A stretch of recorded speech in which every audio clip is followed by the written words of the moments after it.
Service road आणि underpass, service road आणि underpass, या कंपन्यांवर सदोष मनुष्यवधाचा गुन्हा, या कंपन्यांवर सदोष मनुष्यवधाचा गुन्हा, सर्व्हिस रोड आणि अंडरपास। आपल्या या आंदोलनाला उत्तर देण्यासाठी तहसील कार्यालयामधून नॅशनल हायवेचे पत्र घेऊन आलेले अधिकारी आहेत, ते आपल्याला जे पत्र घेऊन आले आहेत ते वाचून दाखवणार। काल जिल्हाधिकारी कार्यालयामध्ये बैठक झाली। त्या बैठकीमध्ये भारतीय राष्ट्रीय राज्यमार्ग प्राधिकरण सोलापूर यांनी आश्वासन दिलं होतं की बाबा आम्ही 25/12/2024 पर्यंत आपली जी मागणी आहे बायपास रोडची ती कंप्लीट करूया। त्या अनुषंगाने त्यांनी पत्र दिलेलं आहे। काल जी बैठक झाली त्या बैठकीमध्ये असा निर्णय झालेला आहे,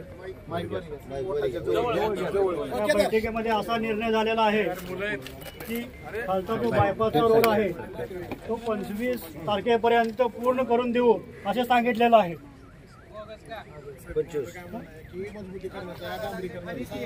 तो रोड जो आहे डांबरीकरण करणार आहे।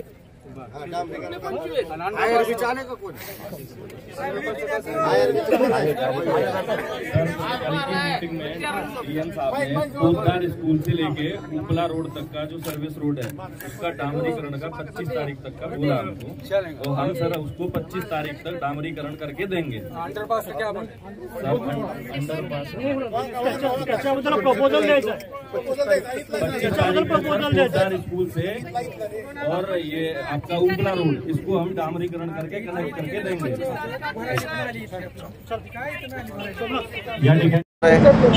NHI आणि IRBच्या हलगर्जीपणामुळे या ठिकाणी कुमार अर्णव अजय सोनवणे इयत्ता 6वी मध्ये शिकत असलेल्या पोद्दार शाळेतील विद्यार्थ्याचा अपघाती निधन झालं।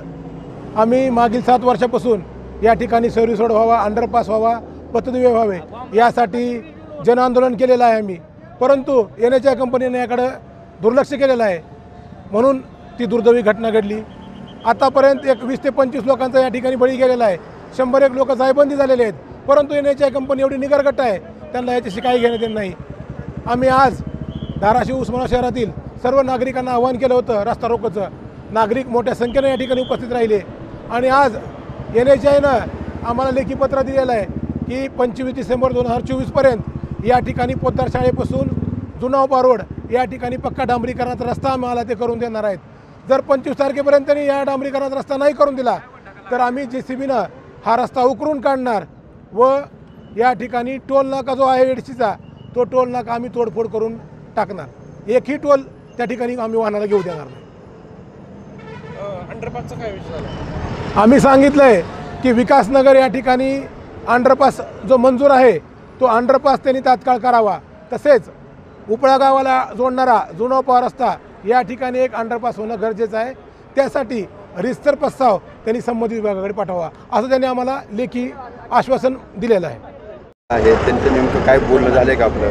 खासदार ओमराजे निंबाळकर यांनी अधिवेशनामध्ये आज हा विषय मांडलेला आहे आणि उरलेल्या सर्व्हिस रोडचा त्यांनी मागणी केलेली आहे, तसेच अंडरपासची देखील त्यांनी मागणी केलेली आहे। अशी भावना सोडून द्या, प्रत्येकाने एकजुट विभागाला शिका तर तुम्हाला प्रशासन नाही तर प्रशासन काही करणार नाही। आणि तुम्हाला साहेब तुम्हाला सांगणं आहे ह्या IRBच्या लोकांवर नाही, माझं तर असं म्हणणं आहे त्यांचा टोल नाका बंद करावा।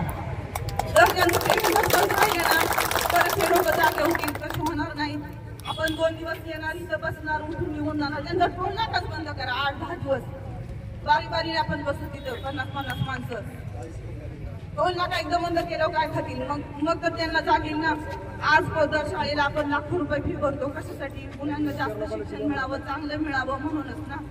आज गरीब लोक, मी एक भाजी विकणारी बाईची चर्चा केली की बाई रोडवर भाजी विकती ज्ञानेश्वर मंदिरापाशी आणि पण गिराईकच मुलगा आहे आणि तिने एवढंच म्हटली माझा मुलगा शिकला तर माझं कल्याण होईल म्हणून तिने पोद्दार शाळेत घातलाय।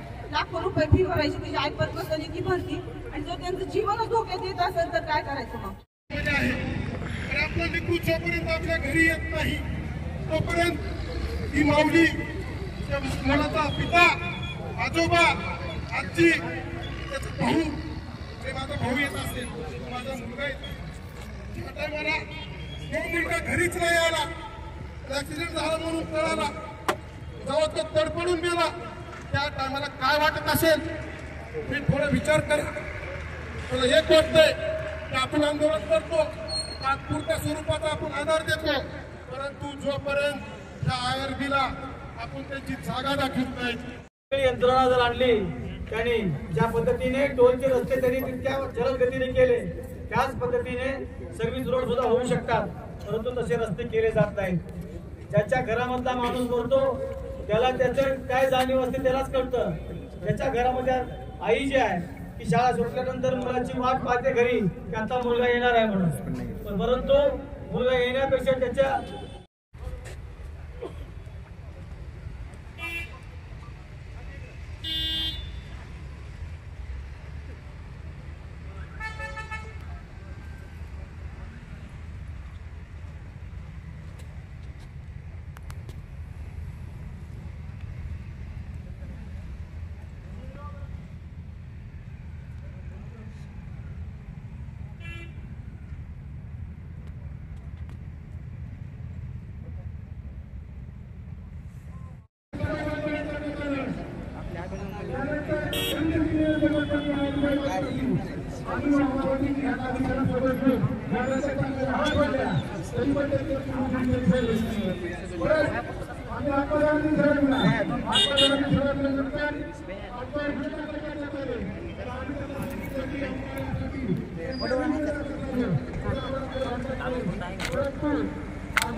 की आपण सर्वांनी पुढे यावं. विद्यार्थी या पुढे पुढे या.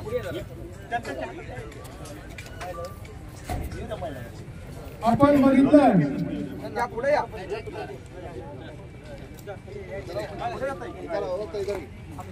या पुढे पुढे. परवा दिवशी पोद्दार शाळेमध्ये इयत्ता 6वी मध्ये शिकत असलेला कुमार अर्णव अजय सोनवणे या विद्यार्थ्याचं या ठिकाणी सर्व्हिस रोड नसल्यामुळे निधन झालं. मागील 7 वर्षापासून आम्ही स्वतः या शहरातील नागरिक व या परिसरातील सर्व नागरिक या पोद्दार शाळेमध्ये जे पालक आपल्या विद्यार्थ्याला इथे ऍडमिशन घेतलेलं आहे या सर्वांनी मागील 7 वर्षापासून या ठिकाणी सर्व्हिस रोड होणं गरजेचं आहे, अंडरपास होणं अत्यंत गरजेचं आहे. या ठिकाणी उपा रोड आहे त्या ठिकाणी. महाराष्ट्रातील ताज्या बातम्या पाहण्यासाठी आमच्या YouTube चॅनेलला सबस्क्राईब करा. इंस्टाग्राम आणि फेसबुकवर हा व्हिडिओ पाहत असाल तर फॉलो करायला विसरू नका. धन्यवाद.